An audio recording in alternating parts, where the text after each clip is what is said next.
Hello dear students, एक बार फिर से हार्दिक स्वागत है आपका हमारे यूट्यूब चैनल पर। उम्मीद है आप सब ठीक होंगे, स्वस्थ होंगे।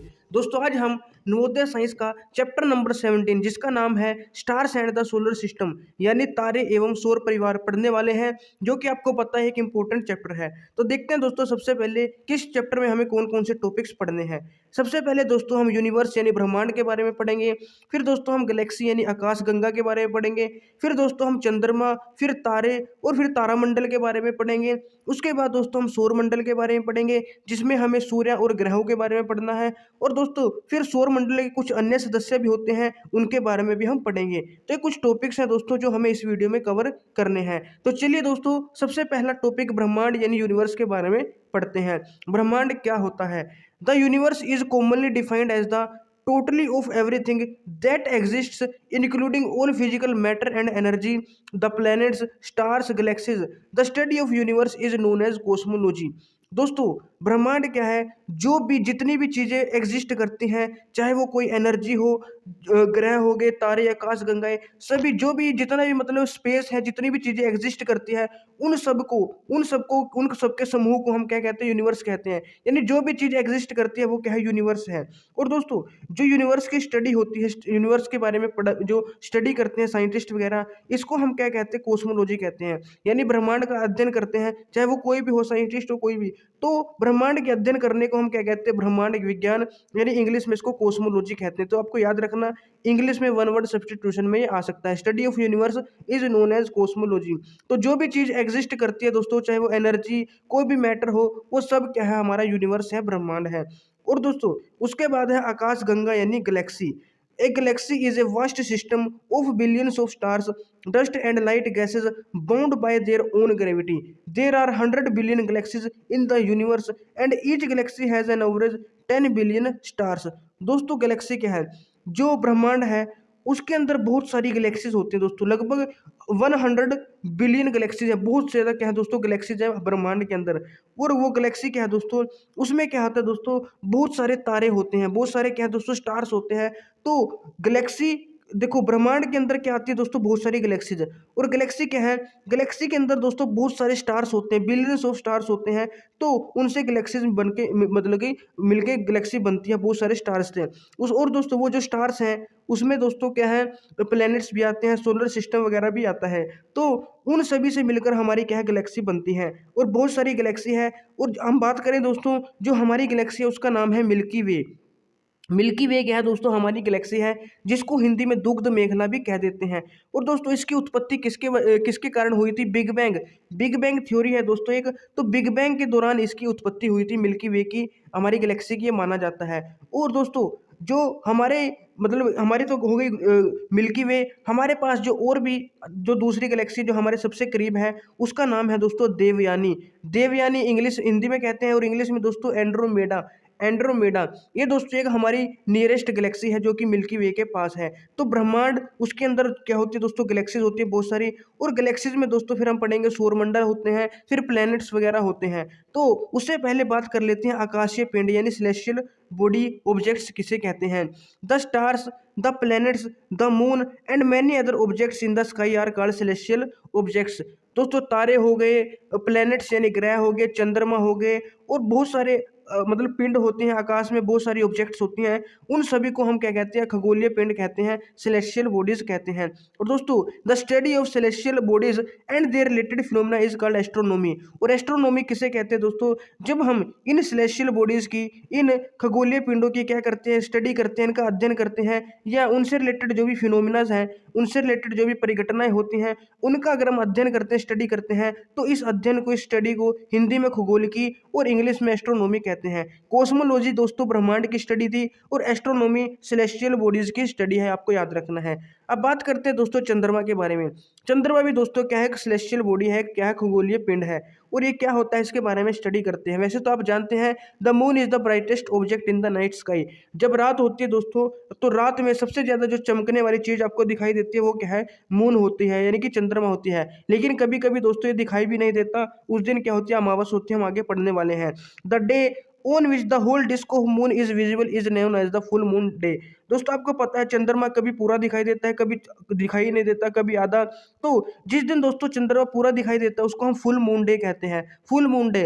और हिंदी में दोस्तों इसको पूर्णिमा कहते हैं। क्या कहते हैं दोस्तों? पूर्णिमा। तो आपको याद रखना है। और पूर्णिमा के दिन दोस्तों बहुत सारे त्योहार भी मनाए जाते हैं इंडिया में, तो आपको वो भी याद रखने हैं। दोस्तों thereafter every night the size of bright part of the moon appears to become thinner and thinner. तो दोस्तों जब फुल मून डे होता है, पूर्णिमा होता है, इसके बाद हर रात दोस्तों जो चंद्रमा है उसका साइज है वो घटता चला जाता है, उसका साइज कम होता चला जाता है। और 15वें दिन ऑन 15 डे जो चंद्रमा है वो बिल्कुल भी नहीं दिखाई देता। तो 15वें दिन क्या होता है दोस्तों? पूर्णिमा के 15वें दिन चंद्रमा का साइज कम होता रहता, कम होता रहता है, और 15वें दिन बिल्कुल ही क्या है दोस्तों? कम हो जाता, मतलब कि दिखता ही नहीं है चंद्रमा। तो इस दिन को हम क्या कहते हैं? न्यू मून डे कहते हैं। क्या कहते हैं दोस्तों? New moon day. और इंग्लिश में मतलब हिंदी में इसको अमावस्या कहते हैं। तो ये भी आपको याद रखना है। उसके बाद दोस्तों अमावस्या के बाद क्या होता है? The next day only small portion of moon appears in the sky. तो अमावस के बाद दोस्तों एक छोटा मतलब पोर्शन दिखाई देता है मून का, उसको हम क्रिसेंट मून कहते हैं, क्रिसेंट मून। या दोस्तों हिंदी में इसको बाल चंद्र भी कहते हैं। क्या कहते हैं दोस्तों? बाल चंद्र। तो ये भी आपको याद रखना है, बाल चंद्र। और दोस्तों उसके बाद क्या होता है? फिर धीरे धीरे चंद्रमा क्या है? बड़ा होने लगता है। और फिर मतलब कि 15 दिन बाद दोबारा से क्या है दोस्तों? फुल मून दिखाई देता है। फिर क्या हो जाती है दोस्तों? पूर्णिमा हो जाती है। तो पहले पूर्णिमा हुई, फिर इसका साइज छोटा हुआ, अमावस्या हुई, फिर साइज बड़ा होता गया, फिर पूर्णिमा हो गई। तो ये पूरा चक्कर चलता रहता है। 1 महीने बाद दोबारा से दोस्तों अगर आज पूर्णिमा है तो 15 दिन बाद अमावस्या, फिर 15 दिन बाद पूर्णिमा, यानी 1 महीने बाद दोबारा पूर्णिमा आ जाती है और 1 महीने बाद दोबारा अमावस्या आ जाती है। और दोस्तों जो ये चंद्रमा की विभिन्न आकृतियां बनती हैं, कभी ये छोटा होता है, कभी पूरा दिखाई देता है, कभी आधा, तो इनको हम क्या कहते हैं? फेसेस ऑफ मून कहते हैं। क्या कहते हैं? फेसेस ऑफ द मून, या फिर चंद्रमा की कलाएं कहते हैं। जो चंद्रमा है कभी छोटा कभी बड़ा, तो ये जो आकृतियां बनाता है अलग अलग, इसको हम क्या कहते हैं? चंद्रमा की कलाएं यानी कि फेसेस ऑफ द मून कहते हैं। ये भी आपको याद रखना है। और दोस्तों चंद्रमा हमें तभी दिखाई देता है, अपने पिछले चैप्टर में पढ़ा कि हमें कोई ऑब्जेक्ट तभी दिखाई देती है जब उसके ऊपर लाइट टकरा के रिफ्लेक्ट होकर हमारे पास आए। तो चंद्रमा हमें तभी दिखाई देता है जब सूर्य की रोशनी उस पर टकरा के हमारे पास आती है। तो जिस भाग पे सूर्य की रोशनी टकरा के आती है हमें वही भाग दिखाई देता है। असल में चंद्रमा दोस्तों जैसा है वैसा ही रहता है, लेकिन जिस भाग पे लाइट टकरा के हमारी आंखों में पहुंचती है उसी अकॉर्डिंग हमें उसका उतना हिस्सा दिखाई देता है। तो इसीलिए हमें चंद्रमा कभी छोटा कभी बड़ा, कभी फुल कभी हाफ दिखाई देता है, लेकिन असली में उसका साइज उतना ही रहता है। अब दोस्तों बात करते हैं जो चंद्रमा है, द पीरियड, यहाँ पे the period of between the one full moon and to the next full moon is slightly longer than the 29 days. दोस्तों एक फुल मून से दूसरे फुल मून के बीच का जो समय होता है वो कितना होता है दोस्तों? 29 दिन से थोड़ा अधिक होता है। तो इसको हम 30 दिन मान लेते हैं। 29 दिन से थोड़ा अधिक है तो इसको हम क्या मान लेते हैं? 30 दिन मान लेते हैं। एक बार क्वेश्चन भी आया था कि अगर आज पूर्णिमा है तो कितने दिन बाद दोबारा पूर्णिमा होगी? तो 30 दिन बाद दोबारा पूर्णिमा होगी। तो 29 से थोड़ा अधिक होता है तो इसको 30 दिन मान लिया जाता है। और दोस्तों इस अवधि को क्या कहते हैं? 1 महीना 1 माह कहते हैं। ये भी आपको याद रखना है। और ये तो दोस्तों एक पूर्णिमा से दूसरी पूर्णिमा तक का समय हो गया।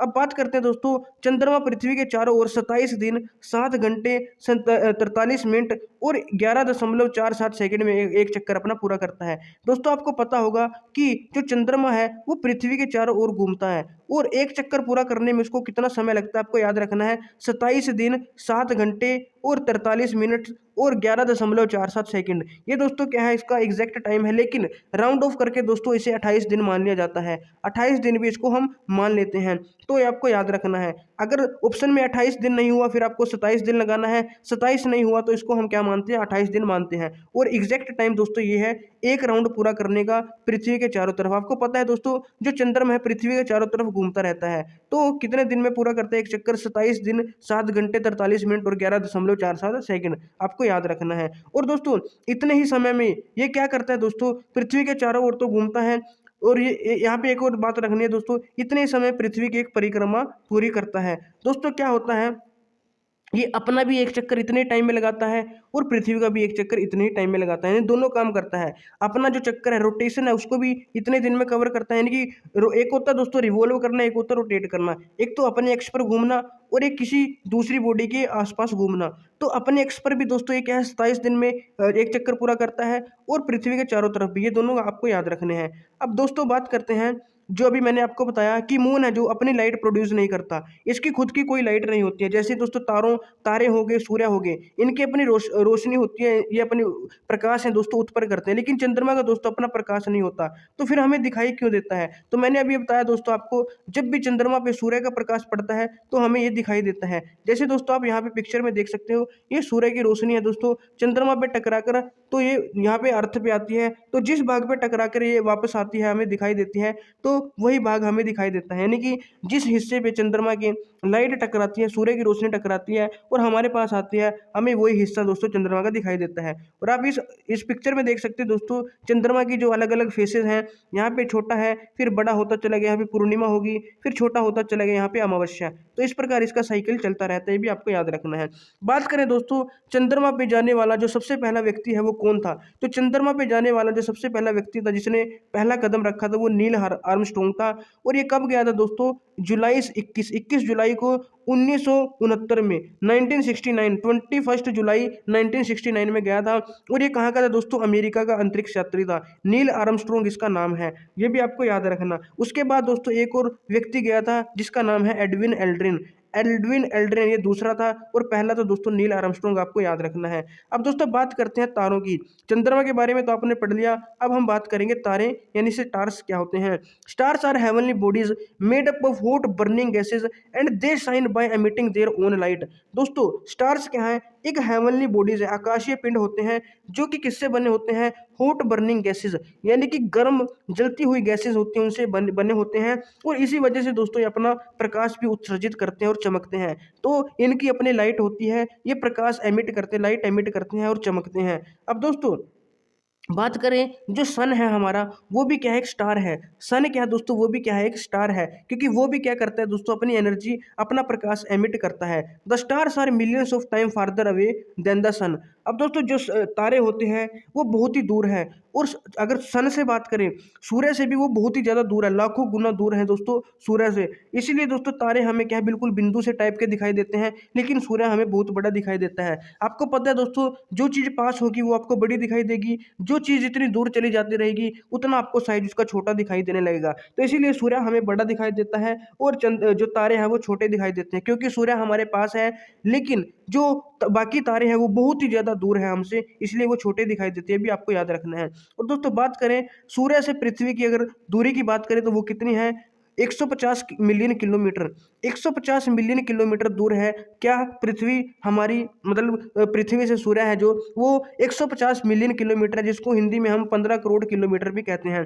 तो 15 करोड़ किलोमीटर की दूरी है सूर्य और पृथ्वी के बीच में, और इस दूरी को दोस्तों हम क्या कहते हैं? एस्ट्रोनॉमिकल यूनिट कहते हैं, खगोलीय इकाई कहते हैं, एक एस्ट्रोनॉमिकल यूनिट इसको कहते हैं। ये भी आपको याद रखना है दोस्तों।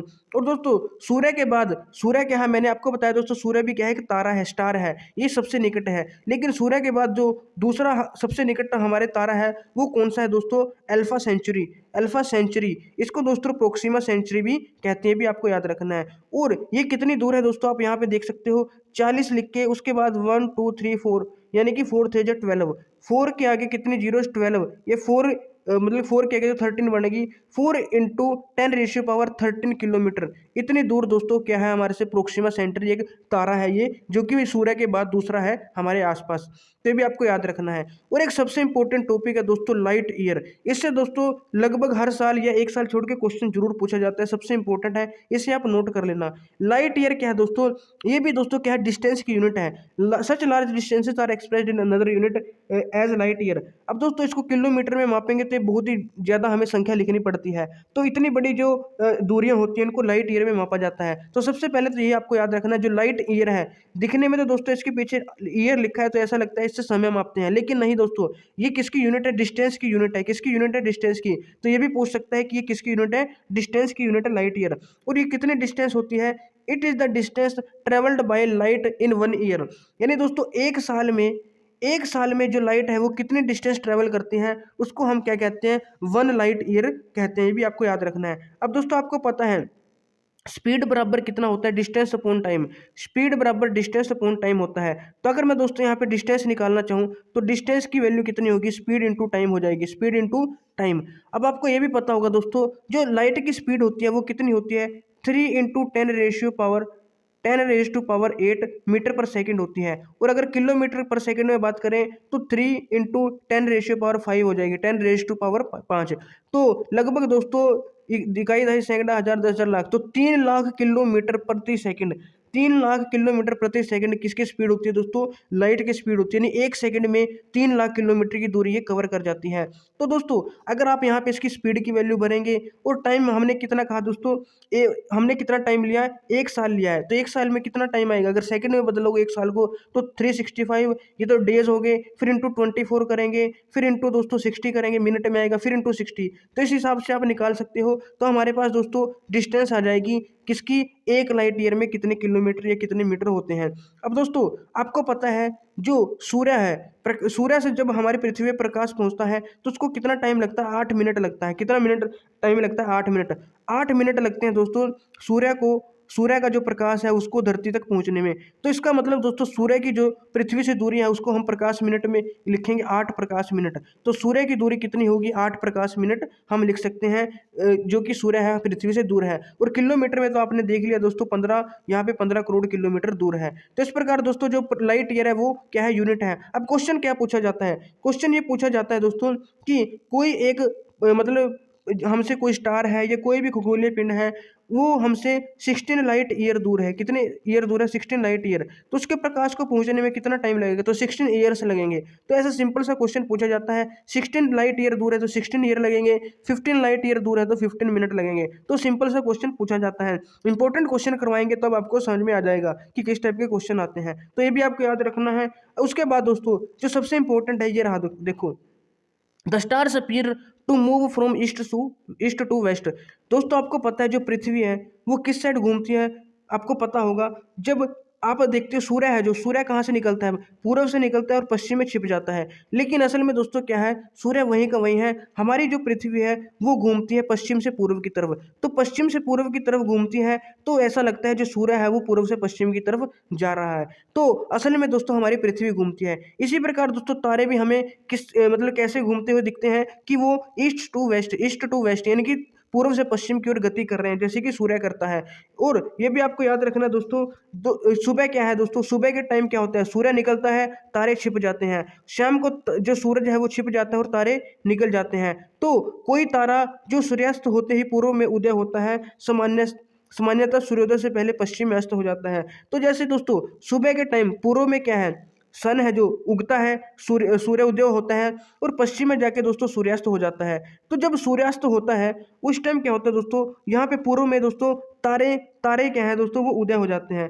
तो सूर्योदय से पहले पश्चिम में यहाँ पे आप देख सकते हैं दोस्तों, जब सुबह तो क्या होता है, पूर्व में सूर्य उगता है और पश्चिम में क्या हो जाता है? सूर्य छिपता है। जब सूर्य छिपता है उस टाइम तारे उगते हैं, और जब मतलब सूर्य उगता है उस टाइम तारे क्या है? छिपते हैं। तो यहाँ पे आप ध्यान से समझना, कोई तारा जो सूर्यास्त होते ही पूर्व में उदय होता है, तो जब सूर्यास्त होता है, सूर्य छिपता है, तो जो तारा है वो पूर्व में उदय हो जाता है, यानी कि ईस्ट साइड में तारे उग जाते हैं। और सूर्योदय से पहले यानी कि जब सूर्योदय होने वाला होता है सुबह, तो वो तारे हैं वो पश्चिम में अस्त हो जाते हैं। तो मतलब कि दोस्तों जो सूर्य वाला है इनका सिस्टम होता है, सूर्य पूर्व में उगता है, पश्चिम में छिप जाता है। तारे भी दोस्तों पूर्व में उगते हैं, पश्चिम में छिप जाते हैं। लेकिन फर्क क्या है? तारे सुबह उगते हैं, शाम को छिप जाते हैं। तारे शाम को उगते हैं और सुबह छिप जाते हैं। तो सूर्योदय के समय ये छिप जाते हैं, सूर्यास्त के समय ये मतलब कि निकल जाते हैं। आपको याद रखना है। और दोस्तों यदि एक और आपको याद रखना है कि पृथ्वी है अपने एक्स पर क्या करती है दोस्तों, मतलब कि घूर्णन करती है। अभी मैंने आपको बताया अपने एक्स पर घूमती है। और दोस्तों जो तारे हैं हमें वो भी क्या लगते हैं, जैसे वो गति कर रहे हैं। तारे क्या कर रहे हैं? गति करते हैं। अभी मैंने आपको बताया पूर्व से पश्चिम। लेकिन एक तारा होता है दोस्तों ध्रुव तारा। कौन सा? ध्रुव, पोल स्टार उसको कहते हैं, पोल स्टार। ये दोस्तों पोल स्टार है, ये एक ही जगह पे हमें दिखाई देता है, क्योंकि दोस्तों जो इसकी डायरेक्शन है वो कहाँ पे है? जो हमारी एक्सिस है, अर्थ की एक्सिस है, जिसके चारों तरफ घूमती है, वो जिसके अराउंड घूमती है, उस एक्सिस की बिल्कुल सीध में है। उस एक्सिस की बिल्कुल सीध में होता है पोल स्टार। इसलिए दोस्तों हमें ये मूव करता हुआ नहीं दिखाई देता। हम जहाँ से भी देखेंगे ये क्या है दोस्तों, हमें सेम डिस्टेंस पे ही दिखेगा। तो एक स्टार है पोल स्टार, ये मूव नहीं करता क्योंकि ये एक्सिस की सीध में होता है। बाकी जितने भी स्टार है दोस्तों वो मूव करते हुए दिखाई देते हैं। जैसे दोस्तों छतरी पे अगर आप तारे लगाओगे कहीं पे कहीं, तो जो बीच में लगा होगा डंडे की सीध में, अगर आप छतरी को घुमाओगे तो बाकी तो घूमते हुए दिखाई देंगे, लेकिन जो बीच में लगा होगा वो घूमता हुआ नहीं दिखाई देगा। वो पोल स्टार होता है। तो पोल स्टार दोस्तों घूमता हुआ नहीं दिखाई देता। अब बात करते हैं दोस्तों तारा मंडल यानी कंस्टलेशन क्या होते हैं। The stars forming a group that has a recognizable shape is called constellation. और इसको हम क्या कह सकते हैं, the sky is divided into units to enable the astronomers to identify the position of stars. These units are called constellations. There are 88 known constellation. दोस्तों जो तारे हैं, पहचाने जाने योग्य आकृतियों वाले तारों के समूह को तारामंडल कहते हैं। तारे दोस्तों कुछ आकृतियां बनाते हैं। क्या बनाते हैं? आकृतियां। तो जो तारों के समूह हैं अलग अलग, उनको हम क्या कहते हैं? तारामंडल कहते हैं। तारे हैं जो अलग अलग समूह में बांट दिए गए हैं एस्ट्रोनॉमर्स के द्वारा, ताकि उनकी अलग से स्टडी किया जा सके, उनकी पोजीशन को आइडेंटिफाई किया जा सके। तो जो तारों के समूह होते हैं जो कि आकृतियां बनाते हैं, इनकी आकृतियां दोस्तों बनाई गई हैं, मतलब जो साइंटिस्ट एस्ट्रोनॉमर है उन्होंने ही अपने हिसाब से इनकी आकृतियां दी है। तो जो ये आकृतियां बनते हैं, अलग अलग समूह है तारों के, उनको तारामंडल कहते हैं। जो खगोल शास्त्री हैं दोस्तों, एस्ट्रोनॉमर हैं, उनके द्वारा आकाश में तारों की एक निश्चित स्थिति के अध्ययन के लिए इसे इकाइयों में विभक्त किया गया है। तो एस्ट्रोनॉमर क्या करते हैं दोस्तों, जो आसमान है, आकाश है ना, उसमें इनका तारों का स्टडी करते हैं। तो उन्होंने क्या किया दोस्तों, तारों की एक निश्चित स्थिति के आधार पर उनको अलग अलग बांट दिया। अलग अलग क्या दोस्तों, उनको इकाइयों में बांट दिया, और इन इकाइयों को दोस्तों क्या नाम दे दिया? तारामंडल। अभी जो तारामंडल है दोस्तों, नोन है जो, वो कितने हैं? 88 हैं। कितने हैं दोस्तों? 88 हैं। अब आप यहाँ पे पिक्चर में देख सकते हैं दोस्तों, 4 तारामंडल आपके सामने यहाँ पे बने हुए हैं। पहला है दोस्तों ग्रेट बियर। ये क्या है दोस्तों? तारामंडल है ग्रेट बियर। दूसरा दोस्तों ये क्या है? ओरियन। इसको क्या कहते हैं? ओरियन। तीसरा है दोस्तों कैसियोपिया, और चौथा है दोस्तों लियो मेजर। तो ये 4 तारामंडल आप अपने सामने पिक्चर में देख सकते हो। और दोस्तों तारामंडल में जो मेन है, आपको इस शेप्स दिखाई दे रही होगी। यहाँ पे दोस्तों ये चम्मच टाइप सा बना है, एक यहाँ पे बना है, एक ये शेप आपको दिखाई दे रही होगी डब्ल्यू या फिर एम जैसी, और दोस्तों ये भी कुछ शेप बनी हुई है। तो ये जो तारे आपको दिखाई दे रहे हैं जिनसे शेप मिलकर बनी है, सिर्फ यही तारे नहीं होते दोस्तों तारामंडल में, आप देख सकते हैं पीछे भी बहुत सारे तारे हैं। तो अब बात करते हैं दोस्तों कौन कौन से यहाँ पे तारामंडल बनते हैं। तो सबसे पहला जो फेमस है, मैंने आपको यहाँ पे दिखा दिया दोस्तों, इसको ग्रेट बियर भी कहते हैं, अर्सा मेजर भी कहते हैं। तो one of the famous constellation which you can see during the summer time in early part of the night. दोस्तों एक फेमस तारामंडल है, कंस्टलेशन है, जिसको हम अर्सा मेजर कहते हैं, इसको बिग डिपर भी कहते हैं, ग्रेट बियर भी कहते हैं, सप्तऋषि भी कहते हैं। तो ये चारों नाम दोस्तों एक ही के हैं। ग्रेट बियर कहो, ये बिग डिपर कहो, सप्तऋषि कहो, या अर्सा मेजर कहो। और ये कब दिखाई देता है दोस्तों? समर में, यानी कि गर्मियों में दिखाई देता है ये, और रात्रि के प्रथम पहर में, यानी कि जब रात स्टार्ट होती है तो उसके जो 2-3 घंटे में ये दिखाई देता है। पहले जो 2-3 घंटे होते हैं रात के, उसमें हम इसको देख सकते हैं। और इसमें दोस्तों क्या है, 7 स्टार्स होते हैं जो प्रोमिनेंट होते हैं। वैसे तो दोस्तों बहुत सारे होते हैं तारे, लेकिन जो बिल्कुल साफ दिखाई देते हैं चमकते हुए, वो कितने हैं? 7 होते हैं। जैसे कि आप यहाँ पे देख सकते हैं दोस्तों, मैं इसको थोड़ा जूम करके आपको दिखाता हूँ। तो इसमें दोस्तों 7 तारे हैं, आप यहाँ पे देख सकते हो 1 2 3 4 5 6 7, जिसमें दोस्तों जो 4 स्टार है वो तो इसमें है, जो आप इसको दोस्तों एक चम्मच की तरह मान सकते हो। तो चम्मच का जो हैंडल है, इसमें 3 स्टार है, और इसमें दोस्तों 4 स्टार हैं। तो इस टाइप की जो आकृति होती है दोस्तों, इसको हम ग्रेट बियर, अर्सा मेजर, या फिर बिग डिपर, सप्तऋषि कहते हैं। तो ये भी आपको याद रखना है। और दोस्तों इसमें मैंने आपको बताया हैंडल में 3 स्टार होते हैं, और जो ये बॉल होती है, कटोरी सी होती है, इसमें कितने होते हैं? 4 स्टार होते हैं। उसके बाद दोस्तों जो एक और है वो है ओरियन। यहाँ पे आप देख सकते हो, ये रहा दोस्तों ओरियन। तो ये भी एक क्या है दोस्तों? तारामंडल है, कंस्टलेशन है। तो इसके बारे में पढ़ते हैं। ये कब दिखाई देता है दोस्तों? सर्दियों में दिखाई देता है, और मध्य रात्रि में दिखाई देता है। यानी कि दोस्तों जब रात हो जाती है, तो बिल्कुल जो बीच वाली रात होती है, 2-3 घंटे बाद ये दिखाई देता है, और सर्दियों में ये दिखाई देता है। और इसमें दोस्तों 7 या फिर 8 तारे होते हैं जो चमकीले होते हैं, बाकी दोस्तों मतलब ज़्यादा चमकीले नहीं होते। इसको दोस्तों शिकारी भी कहा जाता है। जो ओरियन है, इसको हंटर भी कहा जाता है, ये भी आपको याद रखना है। और इसमें क्या है दोस्तों, यहाँ पे मैं आपको दिखा देता हूँ, अगर आपको दिखाई दे ढंग सर। तो दोस्तों ये देखो, यहाँ पे आपको एक शेप दिखाई दे रही होगी हंटर की, शिकारी की। तो जो ये शिकारी की यहाँ पे दोस्तों एक बेल्ट होती है, तो इस बेल्ट में 3 सितारे होते हैं। बाकी जो सितारे हैं दोस्तों, वो अलग अलग जगह पे होते हैं। तो ये बेल्ट है जो शिकारी की, इसमें कितने तारे होते हैं? 3 तारे होते हैं। तो इस टाइप की इसकी कुछ शेप होती है दोस्तों। और बाकी जो 4 चमकीले तारे हैं, जैसे दोस्तों 3 तारे हो गए, वो किसमें है? बेल्ट में। बाकी जो 4 या 5 बच गए, वो दोस्तों यहाँ पे साइड में होते हैं। तो डमरू जैसा भी कुछ शेप यहाँ पे बनती है, तो डमरू जैसी ही बनती है। यहाँ पे दोस्तों 5 भी हो सकते हैं, 4 भी। तो इस टाइप से दोस्तों इसकी कुछ शेप होती है। और दोस्तों एक बात आपको याद रखना है, ये रहा दोस्तों, आप यहाँ पे देख सकते हो। एक बात और आपको याद रखनी है, जो ये बेल्ट होती है दोस्तों, अगर इस बेल्ट में जो 3 स्टार हैं, अगर इनकी एक सीध में बिल्कुल, इनके क्या है दोस्तों, एक इनकी सीध में एक रेखा खींची जाए, एक काल्पनिक रेखा आप मान सकते हो। तो इस रेखा में दोस्तों जब आप इसको आगे बढ़ाओगे, तो इसकी सीध में एक दोस्तों तारा है, आपको चमकता हुआ दिखाई देगा, एक ब्राइटेस्ट सबसे ज़्यादा चमकीला तारा वही होता है दोस्तों। इस तारे को हम क्या कहते हैं, सीरियस कहते हैं। क्या कहते हैं दोस्तों, सीरियस। तो ये भी आपको याद रखना है। जो हमारा ओरियन है उसकी बेल्ट के जो 3 तारे होते हैं, उनकी स्ट्रेट लाइन अगर वहाँ से खींचे जाए उनकी दिशा में, तो एक तारा दिखेगा आपको जो कि बहुत ही अधिक चमकीला होता है, उसको हम सीरियस कहते हैं। ये भी आपको याद रखना है। और ये पूर्व की ओर दिखाई देता है दोस्तों।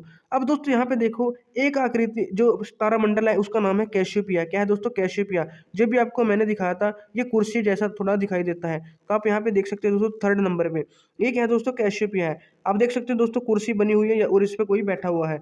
तो ये कैसा, यहाँ पे आप देख सकते हैं दोस्तों इस टाइप से ये बना हुआ है। तो डब्ल्यू या फिर एम जैसा आपको दिखाई देता है। डब्ल्यू या एम का बिगड़ा हुआ रूप है, इस टाइप से आपको दिखाई देता है। भी आपको याद रखना है। ये है दोस्तों कैसियोपिया। और ये कहाँ पे दिखाई देता है दोस्तों, नॉर्थन स्काई में दिखाई देता है, यानी उत्तरी आकाश में ये दिखाई देता है। और ये दोस्तों सर्दियों में दिखाई देता है, रात्रि के फर्स्ट मतलब जो पहला पहर होता है, प्रथम पहर उसमें दिखाई देता है, अर्ली नाइट में दिखाई देता है। अब उसके बाद है दोस्तों सौर मंडल के बारे में हम पढ़ेंगे। सौर मंडल क्या होता है। वैसे दोस्तों आप जानते होंगे सौर मंडल, the sun and the celestial bodies which revolve around it form the solar system. दोस्तों जो सूर्य हो गया और इसके चारों तरफ घूमने वाली जो उल्का पिंड मतलब कि जो सेलेस्टियल बॉडीज हैं, खगोलीय पिंड है, उन सब से मिलकर क्या बनता है दोस्तों, सौरमंडल बनता है। आप यहाँ पे देख सकते हैं दोस्तों, यहाँ पे पिक्चर में ये हमारा क्या है, सौरमंडल है। तो ये दोस्तों सूर्य है बीच में, और उसके बाद दोस्तों यहाँ पे क्या है, कुछ जो है आप देख सकते हो यहाँ पे क्या है दोस्तों, जो कक्ष बने हुए हैं जिनमें जो प्लैनेट्स हैं या कोई भी पिंड है वो क्या लगा रहे हैं, यहाँ पे चक्कर लगाते हैं सूर्य के चारों तरफ। तो इन सबको मिलाकर क्या बनता है दोस्तों, सौरमंडल बनता है। इसमें प्लैनेट्स भी होते हैं, कोमेट्स होते हैं, एस्ट्रॉयड होते हैं, मेट्योर्स होते हैं, और इनके बारे में हम आगे पढ़ने वाले हैं कि ग्रह क्या होते हैं, धूमकेतु क्या है, क्षुद्र ग्रह उल्काएं क्या होती हैं। और दोस्तों आपने जो फोर्स वाला चैप्टर उसमें पढ़ा था, सूर्य तथा इन पिंडों के बीच गुरुत्वाकर्षण बल के कारण ये पिंड सूर्य की परिक्रमा करते हैं। यानी दोस्तों ग्रेविटेशनल फोर्स लगती है सूर्य के बीच में, और कोई भी पिंड है, चाहे वो प्लेनेट है, कोई भी है, उनके बीच में ग्रेविटेशनल फोर्स काम करती है, और उसी की वजह से इसके अराउंड रिवॉल्व करते हैं, यानी कि परिक्रमा करते हैं, इसके अराउंड घूमते हैं। आपको याद रखना है दोस्तों, टोटल है जो हमारे वो 8 प्लैनेट्स हैं। तो प्लैनेट्स के नाम आपको याद होने चाहिए। पहला है मरकरी, वीनस, फिर Earth, Mars, Jupiter, Saturn, Uranus, Neptune. बुध, शुक्र, पृथ्वी, मंगल, बृहस्पति, शनि, यूरेनस और नेपच्यून, ये 8 ग्रह आपको याद रखना है। आपको मैं एक ट्रिक बताता हूँ दोस्तों, M V E Mercury, Venus, Earth, तो ये बन गया दोस्तों मावी। क्या बन गया, मावी। एम जे, एम जे से आपको याद रखना है मुझे, मावी। एम का मतलब मार्स, जे का मतलब दोस्तों जुपिटर। मैं यहाँ पे दोबारा बनाता हूँ दोस्तों, MVE मावी, MJ मुझे, और SUN सुन, मावी मुझे सुन, मावी मुझे सुन। तो ये दोस्तों क्या बन गई, एक ट्रिक बन गई। एम से क्या बन गया दोस्तों, मरकरी, वीनस, अर्थ, फिर यहाँ पे दोस्तों मार्स और जुपिटर, फिर यहाँ पे सैटर्न, यूरेनस, और यहाँ पे नेपच्यून। तो आपको याद रखना है मावी मुझे सुन। तो इस प्रकार आप दोस्तों इनको एक क्रम में, बढ़ते हुए क्रम में, मतलब कि सूर्य से जो इनकी डिस्टेंस बढ़ती जाती है उस ऑर्डर में आप इसको याद कर सकते हो, मावी मुझे सुन, इस ट्रिक से। तो इससे दोस्तों आपके नाम भी याद हो जाएंगे, और जो बढ़ता हुआ क्रम है भी कौन सा कितनी दूरी पर है उसके अकॉर्डिंग भी आप इसको याद कर लेंगे। तो सबसे पहले दोस्तों हम सन के बारे में पढ़ते हैं कि सूर्य क्या होता है, क्योंकि सौरमंडल का सबसे मेन तो दोस्तों सूर्य ही है, जिससे सौरमंडल बनता है। सभी ग्रह इस सूर्य के चारों तरफ ही घूमते हैं। तो सन क्या है दोस्तों, सेंटर है सौरमंडल का, सेंटर है सौरमंडल का, इसी के अराउंड जो सभी बॉडीज है वो घूमती है। और हमने पहले पढ़ा था ये क्या है दोस्तों, हमसे सबसे निकटतम तारा भी है, सबसे जो नियरेस्ट स्टार है वो सन ही है, और एक दूसरा भी पढ़ा था दोस्तों।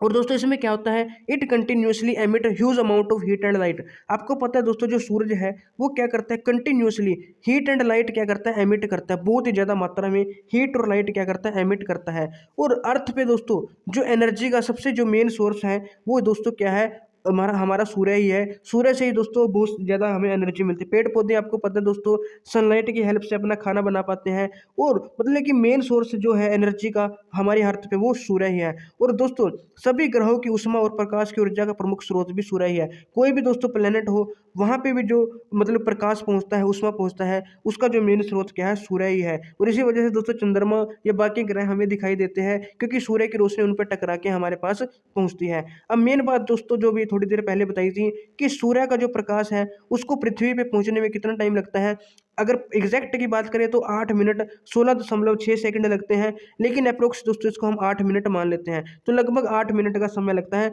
सूर्य के प्रकाश को पृथ्वी तक पहुंचने में, आपको याद रखना है। और एग्जैक्ट है 8 मिनट 16.6 सेकंड। अब दोस्तों बात करते हैं सूर्य के बाद प्लैनेट्स की। प्लैनेट्स क्या होते हैं?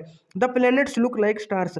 प्लैनेट्स है दोस्तों, ये भी तारों की भांति यानी कि जो स्टार्स होते हैं उनकी तरह हमें दिखाई देते हैं, लेकिन दोस्तों स्टार नहीं होते, क्योंकि इनके पास अपनी लाइट नहीं होती। स्टार्स के पास तो अपनी लाइट होती है, लेकिन प्लैनेट्स के पास अपनी कोई लाइट एमिट नहीं करते हैं। ये हमें क्यों दिखाई देते हैं? क्योंकि जो सन है या कोई भी स्टार है, उनसे आ रही लाइट जब प्लैनेट्स पे टकरा के हमारे पास पहुंचती है, तभी दोस्तों हमें ये प्लैनेट्स दिखाई देते हैं। इनकी अपनी कोई क्या है दोस्तों लाइट नहीं होती है, भी आपको याद रखना है। और यही वजह है दोस्तों कि जो तारे हैं हमें टिमटिमाते हुए दिखाई देते हैं, लेकिन प्लैनेट्स आपको टिमटिमाते हुए नहीं दिखाई देंगे। पहला कारण तो दोस्तों यही है टिमटिमाने का, क्योंकि वो बहुत दूर है, तो लाइट आती है, रिफ्रैक्ट होती है। आपने पिछले चैप्टर में पढ़ा दोस्तों क्या होता है, एटमॉस्फेरिक रिफ्रैक्शन होती है। दूसरा ये भी है दोस्तों, जो तारे हैं वो अपनी लाइट क्या करते हैं, एमिट करते हैं, लेकिन प्लैनेट्स क्या है दोस्तों, एक तो पास है और वो अपनी लाइट एमिट नहीं करते, रिफ्लेक्ट होकर आती है, इसलिए वो टिमटिमाते नहीं है। ये भी आपको याद रखना है। और एक और बात दोस्तों, जो यहाँ पे आप देख सकते हो, also the planets keep changing their position with respect to the star. जो प्लैनेट्स है दोस्तों, वो तारों की रिस्पेक्ट में अपनी पोजीशन है वो चेंज करते रहते हैं, क्योंकि आपको पता है तारे तो एक ही जगह है, लेकिन प्लैनेट्स हैं जो सन के अराउंड घूमते हैं, तो वो मतलब कि अपनी पोजीशन भी चेंज करते हैं, लेकिन तारे नहीं करते। तो अब इनसे इनके डिफरेंस से समझ सकते हैं प्लैनेट्स और स्टार अलग अलग होते हैं। तो ये कुछ डिफरेंस थे। अब बात करते हैं दोस्तों, planet has a definite path in which it revolves around the sun. दोस्तों प्लैनेट क्या करता है, आपको ये तो पता चल गया कि वो सन के अराउंड क्या है, मूव करता है, लेकिन दोस्तों वो एक डेफिनेट पाथ में मूव करता है, उसका एक अपना पाथ होता है, और उस पाथ को हम ऑर्बिट कहते हैं, या फिर कक्ष या फिर कक्षा कहते हैं। तो कोई भी क्या है दोस्तों प्लैनेट है, वो एक डेफिनेट ऑर्बिट में ही एक मतलब सूर्य के चारों तरफ क्या है दोस्तों घूमता है, रिवॉल्व करता है, परिक्रमा करता है। और दोस्तों जो टाइम लिया जाता है प्लैनेट के द्वारा एक रिवोल्यूशन को कंप्लीट करने में, उसे पीरियड ऑफ रिवोल्यूशन यानी परिक्रमण काल कहते हैं। जैसे दोस्तों सन है, इसके चारों तरफ इसके परिक्रमा करने पर जो टाइम लेगा कोई भी प्लैनेट, तो एक चक्कर लगाने में जिसको टाइम लगता है वो उसका पीरियड ऑफ रिवोल्यूशन कहलाता है, या फिर परिक्रमण काल कहलाता है। आपको पता है दोस्तों, जब हमारी पृथ्वी है वो एक चक्कर पूरा करने में कितना दिन लेती है, 365 दिन लेती है।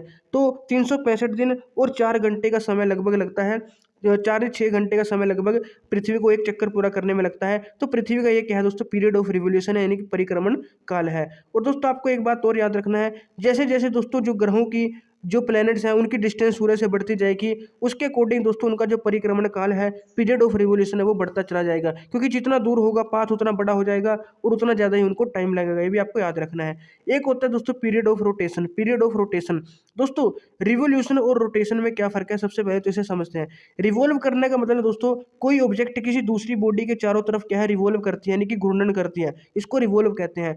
और रोटेट का मतलब दोस्तों क्या होता है, अपनी ही एक्सिस के तरफ चारों तरफ घूमना। जैसे दोस्तों एक लट्टू होता है, उसको जब घुमाते हैं तो वो अपनी एक्सिस पे घूमता रहता है, तो वो है रोटेट करना। रिवॉल्व का मतलब दोस्तों घूर्णन, यानी किसी ऑब्जेक्ट के चारों तरफ घूमना। तो रिवॉल्व और रोटेट में ये फर्क होता है। अगर कोई प्लैनेट सूर्य के तरफ चारों तरफ घूमेगा, रिवॉल्व करेगा, तो वो जो पीरियड होगा, उसका टाइम होगा, उसको पीरियड ऑफ रिवोल्यूशन कहते हैं। लेकिन अगर कोई प्लैनेट या कोई भी बॉडी अपनी जो एक्सिस है उस पर रोटेट करती है, तो एक मतलब पूरा चक्कर लगाने में, एक रोटेशन कंप्लीट रोटेट करने में उसको जो टाइम लगता है उसको क्या कहते हैं दोस्तों, उसका घूर्णन काल कहते हैं, यानी कि पीरियड ऑफ रोटेशन कहते हैं। रोटेशन को दोस्तों घूर्णन कहते हैं और रिवोल्यूशन को परिक्रमण कहते हैं। परिक्रमण, परिक्रमा करना, यानी कि चारों तरफ घूमना, ये आपको याद रखना है। अब दोस्तों जो कुछ प्लैनेट्स हैं उनके क्या होते हैं, सैटेलाइट्स होती हैं, मून्स होते हैं, चंद्रमा होते हैं। तो जो चंद्रमा है ये सैटेलाइट्स है। जैसे दोस्तों प्लैनेट्स क्या करते हैं, सूर्य के चारों तरफ घूमते हैं। प्लैनेट्स क्या करते हैं, सन के चारों तरफ घूमते हैं। लेकिन दोस्तों कुछ प्लैनेट्स के पास दोस्तों उनके चंद्रमा होते हैं, सैटेलाइट्स होती हैं जो उनके चारों तरफ घूमती हैं। तो हमारे जो अर्थ है दोस्तों उसका एक चंद्रमा है, एक मून है, आपको पता है। लेकिन कुछ ऐसे भी दोस्तों प्लैनेट्स हैं जिनके काफ़ी मून्स होते हैं, काफ़ी चंद्रमा होते हैं। और इन चंद्रमा को दोस्तों, इसको चंद्रमा भी कहते थे, उपग्रह भी कहते हैं, इसको सैटेलाइट भी कहते हैं, या हम मून भी सिंपली कह देते हैं। और दोस्तों कुछ सैटेलाइट्स ऐसी होती हैं जो मैन मेड होती हैं। कैसी होती हैं, मैन मेड होती हैं। जैसे अर्थ पे दोस्तों बहुत ज़्यादा मैन मेड सैटेलाइट्स भी घूमती हैं, उनको हम आर्टिफिशियल सैटेलाइट्स कह देते हैं, कृत्रिम उपग्रह कह देते हैं, भी आपको याद रखना है।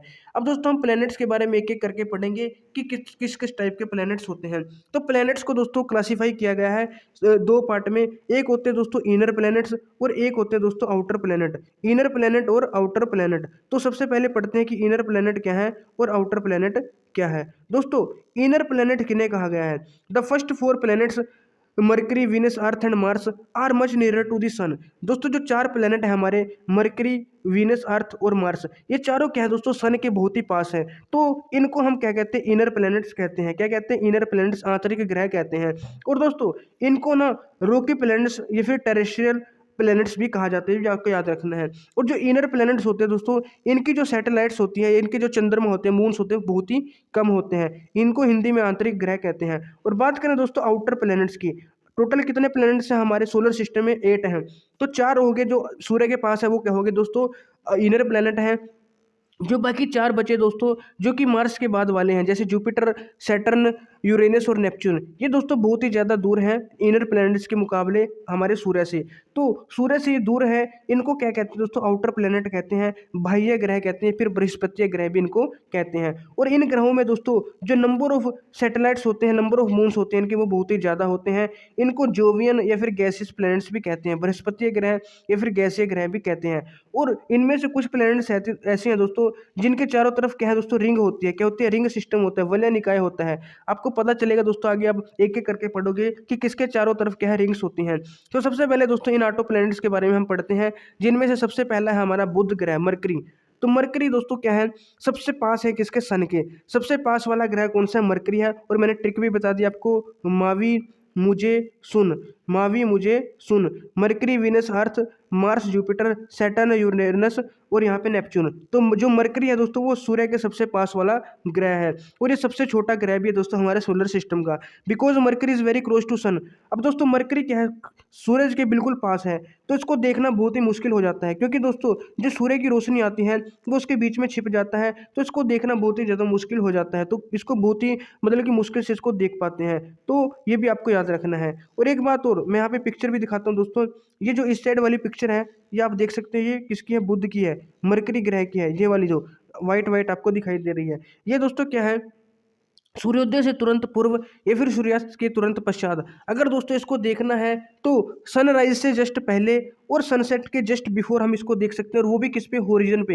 होरिजन यानी बिल्कुल दोस्तों जो हमारी अर्थ है उसके बिल्कुल सीध में देख सकते हैं, बिल्कुल सीध में। लेकिन दोस्तों ऐसी जगह से देखना पड़ेगा कि सीध में देखते समय कोई भी बड़ी बिल्डिंग ना हो बीच में, या कोई भी बड़े पेड़ पौधे ना हो। तो बिल्कुल जो साफ नीचे हॉरिजॉन्टल लाइन अगर हम देखें, जहाँ पे बिल्कुल साफ ग्राउंड हो, तो वहाँ पे हम उसको देख सकते हैं। किसकी मदद से दोस्तों? इसको वैसे नंगी आंखों से देखना दोस्तों क्या है, थोड़ा इम्पॉसिबल है। मतलब देख तो सकते हैं लेकिन ध्यान से देखना पड़ता है, और टेलीस्कोप से अगर देखोगे तो बहुत ही ईजिली दिख जाएगा। और एक बात आपको याद रखनी है, जो बुध ग्रह है दोस्तों, इसका कोई उपग्रह नहीं होता, इसकी कोई सैटेलाइट नहीं है, कोई इसका चंद्रमा नहीं है, तो ये भी आपको याद रखना है। दूसरा है दोस्तों वीनस।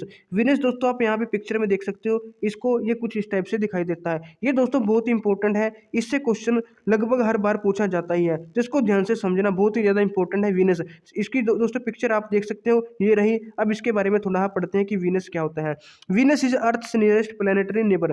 दोस्तों MVE, मावी।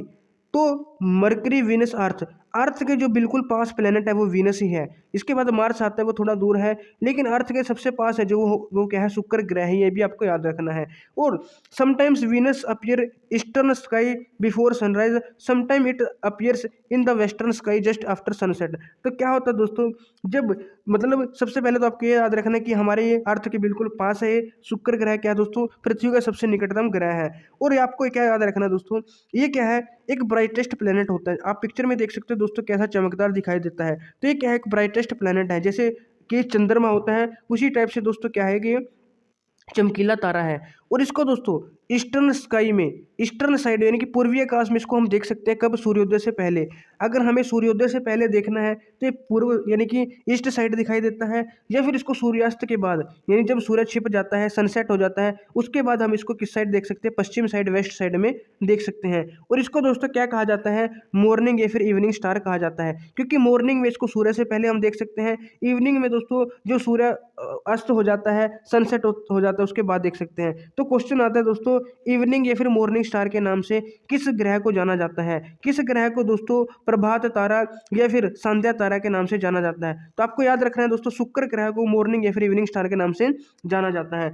और दोस्तों एक और बात, इसकी भी दोस्तों कोई भी सैटेलाइट नहीं होती, ये जैसे कि जो बुध ग्रह है उसकी भी कोई सैटेलाइट नहीं है, इसकी भी कोई सैटेलाइट नहीं है, भी आपको याद रखना है। ये दोस्तों पूर्व से पश्चिम की ओर घूर्णन गति करता है, जबकि पृथ्वी पश्चिम से पूर्व की ओर गति करती है। एक दोस्तों इसमें बहुत इंपॉर्टेंट जो फैक्ट है, जो बिल्कुल अलग है इसमें, वो क्या है, सभी ग्रह दोस्तों क्या करते हैं, पश्चिम से पूर्व की तरफ गति करते हैं, लेकिन ये क्या करते हैं दोस्तों, पूर्व से पश्चिम की तरफ गति करते हैं, भी आपको याद रखना है। ये क्या करते हैं दोस्तों, पूर्व से पश्चिम की तरफ रोटेट करते हैं अपनी एक्सिस पे, आपको याद रखना है। और अगर आप इसको देखोगे तो ये भी दोस्तों जैसे कि हमें जो मतलब कि मून था उसमें अलग अलग फेसेस दिखाई देते थे, तो इसमें भी दोस्तों अलग अलग फेसेस दिखाई देते हैं। आप यहाँ पे देख सकते हो दोस्तों, ये शुक्र ग्रह के अलग अलग फेसेस हैं जो कि एस्ट्रोनॉमर्स के द्वारा इसको खींचा गया फोटोज को। तो आप ये देख सकते हो, इसमें भी दोस्तों अपनी जो चंद्रमा की तरह ये भी क्या करता है, अलग अलग फेसेस शो करता है, तो ये भी आपको याद रखना है। उसके बाद है दोस्तों अर्थ, जिस पे हम रहते हैं। तो अर्थ को आपको पता है दोस्तों, ये रही दोस्तों अर्थ, तो ऊपर से देखने पे कुछ ऐसी दिखते हैं, नीली हरी रंग की दिखाई देती है। और ऐसा क्यों दिखाई देता है, अर्थ पे क्या है दोस्तों, लगभग ज़्यादातर जो पार्ट है अर्थ का उस पर क्या है दोस्तों, पानी है, वाटर है। तो वाटर है, बहुत कम हिस्सा है जिस पे क्या है दोस्तों, भूमि है। तो लाइट आती है दोस्तों सूर्य की, वो पानी से और भूमि से टकरा के आती है, तो इसकी वजह से ये कैसी दिखाई देती है, नीली हरी प्रतीत होती है, नीली हरी दिखाई देती है। जो पृथ्वी ब्लू ग्रीन आपको याद रखना है, ऐसी दिखाई देती है। और दोस्तों अर्थ एक ऐसा प्लेनेट है, जितने भी प्लेनेट है उन सब में जिसपे क्या है दोस्तों, लाइफ एग्जिस्ट करती है, जिसपे जीवन संभव है। बाकी किसी भी प्लेनेट पे दोस्तों जीवन संभव नहीं है, ये भी आपको याद रखना है। और एक जो इंपॉर्टेंट चीज़ है दोस्तों, जो पृथ्वी है दोस्तों अपने एक्स पे घूर्णन करती है, अपने एक्स पे रोटेट करती है, अपनी एक्सिस पे रोटेट करती है। तो जो इसकी एक्सिस है दोस्तों, वो क्या है, थोड़ी सी झुकी हुई है, यानी कि जो इसका वो होता है दोस्तों, यानी सूर्य के चारों तरफ क्या करती है, रिवॉल्व करती है। तो जिस पाथ में रिवॉल्व करती है, अगर एक तल बना दिया जाए, एक सरफेस बना दिया जाए, तो उस सरफेस के अगर जो इसकी एक्सिस है दोस्तों वो परपेंडिकुलर नहीं होती, इस टाइप से नहीं घूमती, थोड़ी सी झुकी हुई होती है, ज़्यादा भी नहीं दोस्तों, थोड़ी सी क्या है, इसकी जो एक्सिस है वो 23.5 डिग्री पे झुकी हुई होती है, भी आपको याद रखना है। जो पृथ्वी की एक्सिस है दोस्तों, वो क्या है, थोड़ी सी झुकी हुई होती है, भी आपको याद रखना है। और पृथ्वी जो ये एक्सिस है दोस्तों, जो रोटेशन मतलब कि जिसकी एक्सिस है, अक्ष है, वो दोस्तों क्या है, झुकी हुई है, टिल्ट है। इसी की वजह से क्या होता है दोस्तों, जो धरती पे क्या है, ऋतु परिवर्तन होता है, यानी सीजन है वो चेंज होते हैं। तो ये भी आपको याद रखना है, सीजन चेंज होने का क्या कारण है, पृथ्वी का अक्ष पे झुकाव, ये भी आपको याद रखना है। और पृथ्वी का दोस्तों आपको पता है एक ही चंद्रमा है, एक ही क्या है, उपग्रह है, तो आप इसको आपको ये पता है। उसके बाद दोस्तों नेक्स्ट है जो हो वो है हमारा मार्स। तो ये दोस्तों मार्स की पिक्चर है।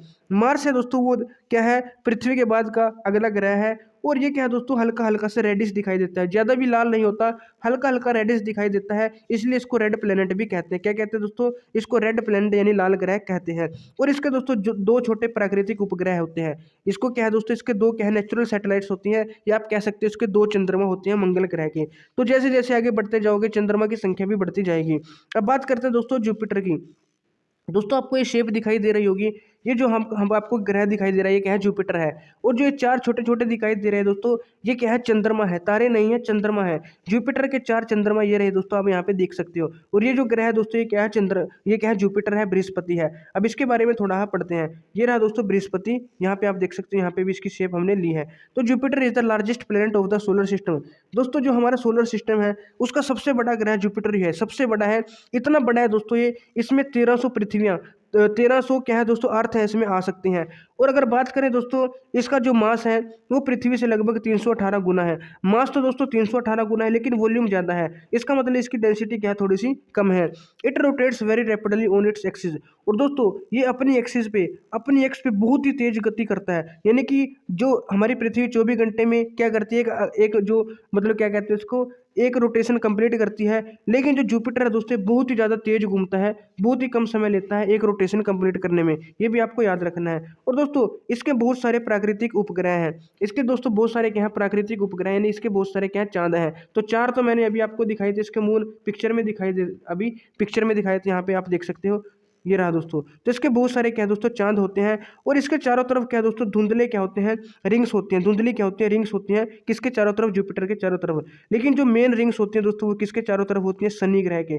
ये आप देख सकते हैं दोस्तों, ये जो ग्रह आपको दिखाई दे रहा है ये क्या है दोस्तों, शनि ग्रह है, यानी इसको सैटर्न बोलते हैं। और इसके चारों तरफ आप देख सकते हैं दोस्तों, आपको रिंग्स भी दिखाई देती है। तो आप क्वेश्चन पूछा जाता है कई बार कि किस ग्रह के चारों तरफ दोस्तों ब्यूटीफुल रिंग्स होती हैं, वो किसके चारों तरफ होती है, सैटर्न यानी कि शनि ग्रह के चारों तरफ होती हैं। शनि ग्रह का दोस्तों जो कलर है थोड़ा सा येलोइश होता है, और जो इसकी ब्यूटीफुल रिंग्स है इसकी वजह से दोस्तों ये क्या है, एक बिल्कुल ही क्या यूनिक ग्रह बन जाता है, क्योंकि इसके चारों तरफ क्या है दोस्तों ब्यूटीफुल रिंग्स पाई जाती हैं। और इसके बहुत सारे दोस्तों सैटेलाइट्स होते हैं, भी आपको याद रखना है। लेकिन एक इंपॉर्टेंट चीज़ है दोस्तों, इसकी डेंसिटी बहुत ही कम है। इसकी दोस्तों डेंसिटी इतनी कम है कितनी, पानी से भी कम है। इसकी डेंसिटी क्या है दोस्तों, पानी से भी कम है, यानी अगर इसको पानी में डाल दिया जाए तो ये पानी में तैरने लगेगा, इसकी इतनी डेंसिटी क्या है, कम है, भी आपको याद रखना है। उसके बाद दो ग्रह है दोस्तों हमारे, यूरेनस और नेपच्यून। यूरेनस और नेपच्यून, यूरेनस और नेपच्यून क्या है दोस्तों, ये भी दोस्तों इसमें आपको याद रखना है सबसे आउटर मोस्ट प्लेनेट है हमारे। और जो यूरेनस है दोस्तों वो भी क्या है, ईस्ट टू वेस्ट, जैसे कि वीनस हमने पढ़ा था वो क्या करता है, ईस्ट टू वेस्ट रोटेट करता है, तो यूरेनस भी हमारा ईस्ट टू वेस्ट रोटेट करता है। बाकी जितने भी ग्रह हैं दोस्तों वो वेस्ट टू ईस्ट यानी पृथ्वी की तरह रोटेट करते हैं, लेकिन वीनस और यूरेनस ये दोनों ईस्ट टू वेस्ट रोटेट करते हैं। और दोस्तों ये सबसे क्या है, भारी ग्रह हैं। एक बात आपको याद रखना है दोस्तों, जो ये सब इतनी दूर है इनको हम किसकी सहायता से देख सकते हैं, जो टेलीस्कोप्स होते हैं उनकी सहायता से ही देख सकते हैं।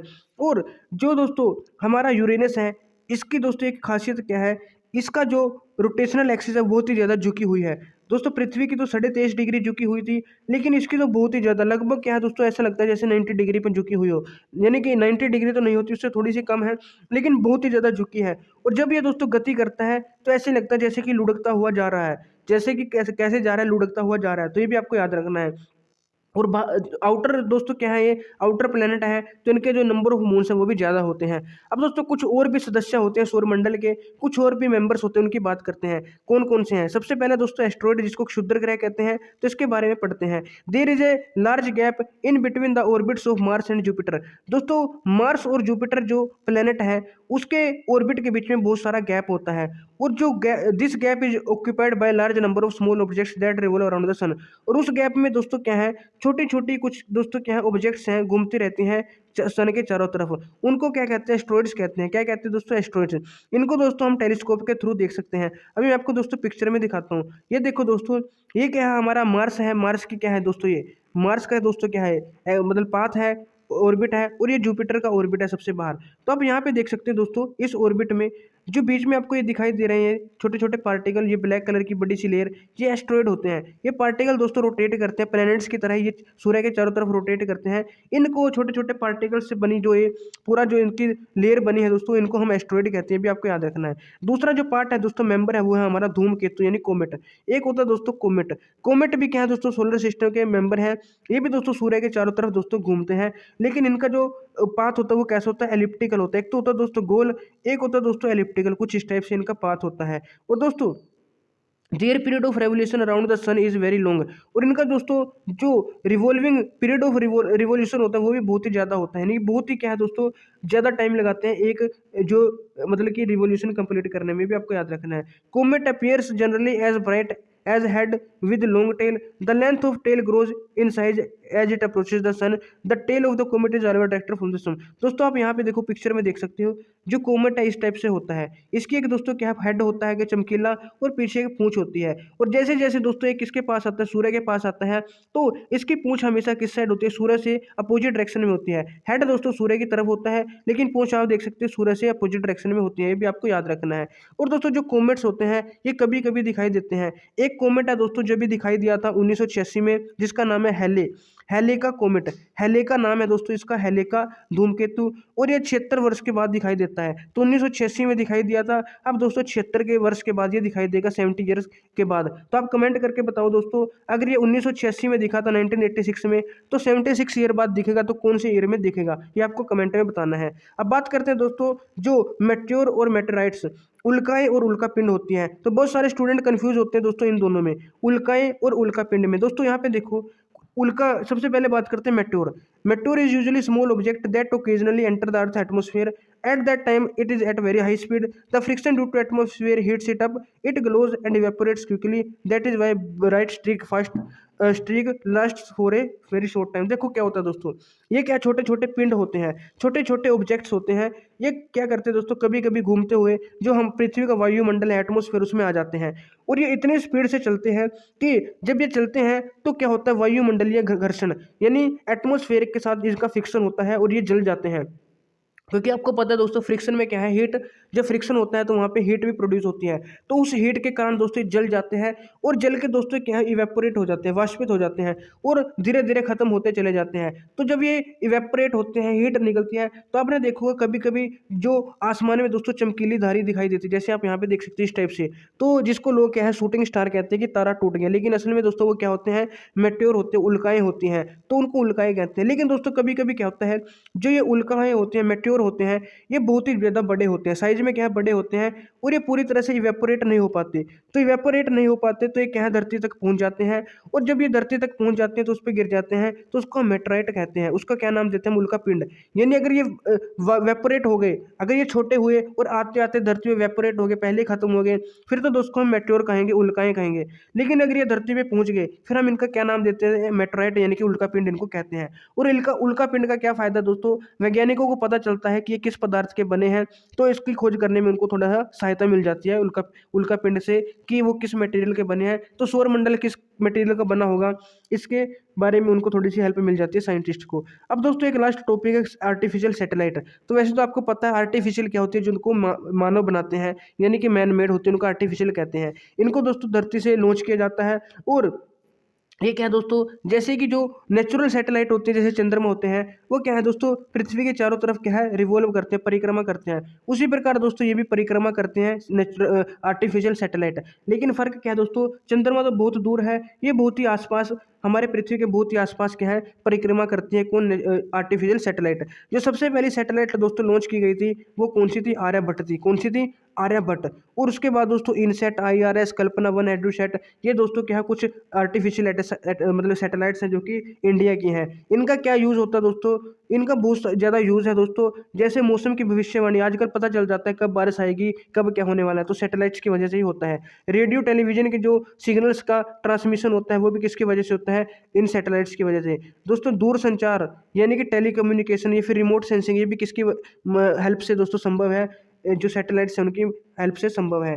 अब दोस्तों एक इम्पोर्टेंट, बहुत इंपॉर्टेंट टॉपिक है ये दोस्तों, आपके लिए बहुत ही ज़्यादा आपकी हेल्प करेगा, तो इसको पढ़ते हैं। ये इंपॉर्टेंट फैक्ट है। सबसे बड़ा प्लेनेट कौन सा है दोस्तों, अभी आपको बताया था जुपिटर है। और सबसे बड़ी जो सैटेलाइट है वो भी किसकी है दोस्तों, जुपिटर की है, उसका नाम है गैनीमेड। गैनीमेड सैटेलाइट दोस्तों सबसे बड़ी सैटेलाइट है जो कि जुपिटर की है। ब्लू, नीला ग्रह किसे कहा जाता है दोस्तों, पृथ्वी को कहा जाता है। और नीला हरा आया तो भी, लेकिन अगर हरा आया, ओनली ग्रीन प्लेनेट आया, तो ग्रीन प्लेनेट दोस्तों यूरेनस को कहा जाता है। इसको अरुण ग्रह भी कहते हैं और नेपच्यून को वरुण ग्रह भी कहते हैं, भी आपको याद रखना है। यहाँ पे दोस्तों सबसे अधिक चमकीला ग्रह, अगर ग्रह पूछे सबसे अधिक चमकीला, तो वीनस होगा दोस्तों, शुक्र मैंने आपको दिखाया था। लेकिन brightest planet outside the solar system के अराउंड कोई ब्राइटेस्ट प्लेनेट या कोई चीज़ आपको दिखाई देगी, तारा, तो वो कौन सा था, सीरियस तारा था, जो कि दोस्तों जो आपने ओरियन पढ़ा तो उसकी बेल्ट के दिशा में आपको मैंने बताया था कि सीरियस तारा होता है, ये भी आपको याद रखना है। उसके बाद दोस्तों closest star of solar system, जो सोलर सिस्टम है दोस्तों, पहला तो दोस्तों हमारे पास क्या है, सूरज ही है जो हमारे सबसे पास तारा है। लेकिन पूरे सोलर सिस्टम, सूर्य के बाद दूसरा हमारे क्लोजेस्ट स्टार है, सबसे नज़दीक है, वो कौन सा है दोस्तों, प्रोक्सिमा सेंचुरी, आपको याद रखना है, प्रोक्सिमा सेंचुरी। सबसे ये जो कोल्डेस्ट प्लेनेट, सबसे ठंडा ग्रह कौन सा है दोस्तों, नेपच्यून है, आपको याद रखना है। इवनिंग या फिर मॉर्निंग स्टार किसे कहते हैं, वीनस को कहते हैं, शुक्र ग्रह को कहते हैं, भी आपको बताया था। उसके बाद दोस्तों फारदेस्ट प्लेनेट, सबसे दूर कौन सा ग्रह है दोस्तों हमसे, नेपच्यून है, जिसको वरुण ग्रह भी कहते हैं। The planet which has maximum number of satellites, सबसे ज़्यादा सैटेलाइट्स कौन से ग्रह के, जो सबसे बड़ा है, सबसे बड़ा कौन सा, जुपिटर, तो सैटेलाइट्स भी इसी की ज़्यादा है। Fastest revolution in the solar system, सबसे ज़्यादा जो रिवोल्यूशन कौन करता है, सबसे कम समय लेता है, तो मरकरी दोस्तों जितना पास होगा वो उतना कम टाइम लेगा, तो यानी कि सबसे ज़्यादा तेज दोस्तों यही क्या करता है, रिवोल्व करता है सन के अराउंड, क्योंकि जितना पास होगा उसका जो ऑर्बिट उतना छोटा होगा, जितना ऑर्बिट छोटा होगा उतना कम टाइम लगेगा। तो फास्टेस्ट जो रिवोल्यूशन होता है वो किसको होता है, मरकरी का होता है, भी आपको याद रखना है। हॉटेस्ट प्लैनेट, सबसे गर्म ग्रह कौन सा है दोस्तों, वीनस है। डेंसेस्ट प्लेनेट, यानी कि किसकी डेंसिटी सबसे ज़्यादा है, घनत्व किसका ज़्यादा है। घना कौन है, पृथ्वी है, तो घना कौन है, पृथ्वी। और हॉटेस्ट गर्म कौन सा है, शुक्र है, भी आपको याद रखना है। कई बार दोस्तों स्टूडेंट क्या करते हैं, गर्म ग्रह में उसको लगा देते हैं, किसको, मार्स को, रेड प्लेनेट समझ के। तो रेड तो दोस्तों उसका कलर है, इसलिए उसको रेड प्लेनेट कहते हैं, गर्म नहीं होता। Fastest rotation in the solar system, दोस्तों रिवोल्यूशन किसकी फास्ट है, मरकरी की। लेकिन रोटेशन यानी अपने एक्स पे कौन फास्ट घूमता है, जुपिटर घूमता है, भी आपको याद रखना है, जुपिटर यानी कि बृहस्पति घूमता है। और दोस्तों मॉर्निंग स्टार और इवनिंग स्टार आपको पता चल गया, ये इंपॉर्टेंट है दोस्तों। वीनस को कहा जाता है, शुक्र ग्रह को कहा जाता है। नियरेस्ट प्लेनेट टू अर्थ, अर्थ के सबसे नियरेस्ट भी कौन है दोस्तों, वीनस ही है, शुक्र ग्रह है। नियरेस्ट प्लेनेट टू सन, सन के सबसे पास पास कौन सा ग्रह है, सबसे पहला ग्रह था दोस्तों मरकरी, मावी मुझे सुन, तो मरकरी यानी बुध सबसे पास है। रेड प्लेनेट दोस्तों मार्स को कहा जाता है। Slowest revolution in the solar system, यानी दोस्तों सन के अराउंड रिवॉल्व करने में सबसे ज्यादा टाइम कौन लेता है, एक जो मतलब कि कंप्लीट करने में, एक रिवोल्यूशन कंप्लीट करने में कौन टाइम ज्यादा लेगा, जो सबसे दूर होगा। और सबसे दूर कौन सा दोस्तों आपको पता है, नेपच्यून है। कौन है दोस्तों, नेपच्यून। तो स्लोएस्ट रिवोल्यूशन किसका हो जाएगा, नेपच्यून हो जाएगा, यानी कि वरुण ग्रह का। Slowest rotation in the solar system, rotation किसकी स्लो है, रोटेशन दोस्तों आपको याद रखना है वीनस की स्लो है। वीनस है दोस्तों अपनी एक्सिस के चारों तरफ रोटेट करने में बहुत ही ज्यादा टाइम लेता है, सबसे स्लो है शुक्र ग्रह, आपको याद रखना है। सबसे छोटा ग्रह दोस्तों आपको पता है वीनस है, मरकरी है, सॉरी मरकरी है यानी कि बुध ग्रह है। सबसे छोटी सैटेलाइट दोस्तों मार्स ग्रह की है, जिसका नाम है डिमोस। और सबसे बड़ी दोस्तों अभी आपने पढ़ी थी, सबसे बड़ी जुपिटर की है, जिसका नाम है गैनीमेड। तो वैसे इंपॉर्टेंट नहीं है, फिर भी आपको याद रखना है, हो सकता है आगे कहीं काम आ जाए। तो जुपिटर की सबसे बड़ी सैटेलाइट गैनीमेड है, सबसे छोटी सैटेलाइट मार्स की है, जिसका नाम है डिमोस। अर्थ का ट्विन, पृथ्वी का जुड़वा ग्रह किसको कहा जाता है दोस्तों, शुक्र को कहा जाता है, भी आपको याद रखना है, क्योंकि लगभग इनका साइज में ज़्यादा डिफरेंस नहीं है और सूर्य से दूरी भी लगभग सेम सेम सी है, तो इसको अर्थ का, पृथ्वी का क्या, जुड़वा ग्रह कहा जाता है। Only satellite with which an atmosphere like atmo, अच्छा अर्थ, पृथ्वी के समान वायुमंडल वाला एकमात्र उपग्रह, ऐसा कौन सी सैटेलाइट है जिसका दोस्तों वायुमंडल है वो पृथ्वी के जैसा है, तो आपको याद रखना है टाइटन। टाइटन दोस्तों एक ऐसा सैटेलाइट है, ऐसा उपग्रह है जिसका एटमोस्फियर अर्थ जैसा है। Colour of the sky for astronaut, दोस्तों जो स्काई का कलर है ऊपर से कैसा दिखाई देता है, ब्लैक कलर का दिखाई देता है, काले रंग का। तो कुछ इंपॉर्टेंट फैक्टर है, ये भी आपको याद रखना है। तो दोस्तों उम्मीद है आपको ये चैप्टर बहुत ही अच्छे से समझ में आया होगा।